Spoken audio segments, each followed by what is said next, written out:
আমি আর ইয়াশ একে অপরকে প্রায় 5 বছর ধরে ভালোবাসি। আমাদের মধ্যে যদি কেউ এসে বাধা দেয় তাহলে একবারে শেষ করে ফেলবো। কার এত বড় কলিজা আমাদের লাভ স্টোরিতে বাধা দিবে? সামনে আয় তো দেখি। এই মেয়ে এত বড় বড় কথা বলছো? এই বুড়া চুপ থাক। আর কতদিনই বাবা আজকে নিজের চরকায় তেল দে। কি হলো, কেউ বাধা দিবে? আরো কেউ আছে নাকি? সামনে আয় দেখি সাহস থাকলে। ওগো, কি হলো তোমার? ওকে যতটা ইনোসেন্ট ভেবেছিলাম আসলে তা না। পছন্দ করলি তো করলি এইরকম একটা রাস্তার মেয়েতে। এইরকম একটা মেয়ে এই চৌধুরী বাড়ির পুত্রবধূ হবে তা আমি মেনে নিতে পারছি না কিছুতেই। আপনারা মেনে নেবেন না মানে আপনাদের বাপও মেনে নিবে। আরে থামো থামো, এবার একটু বেশি ওভার অ্যাক্টিং হয়ে যাচ্ছে। আসল অ্যাক্টিং তো এখনো বাকি আছে। শ্বশুরজি, শাশুড়ি মা, আপনাদের ছেলে শুধু আমার।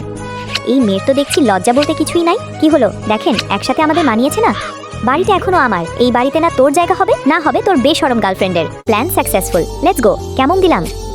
একদম ফাটিয়ে দিয়েছেন। আমাকে জল্লাদ পরিবারের কাছ থেকে বাঁচানোর জন্য আপনাকে থ্যাঙ্কস। চলেন ওদিকে যাই। ওই সুন্দরী, কি রে বাসায় মেয়ে মানুষ নাই? নাই তো, তাই তো তোমাকে ডাকছি। দিব একদম নাক বরাবর। আরে দাঁড়াও, কি সমস্যা? মেয়েদেরকে এভাবে বিরক্ত করেন কেন? সেটা তুই কে বলার? ও তোর গার্লফ্রেন্ড না বউ হয়? মুখ সামলে কথা বল। মেয়ে দেখলেই কি নরম মনে করিস নাকি? আই দেখি আমার সাথে পারিস কিনা।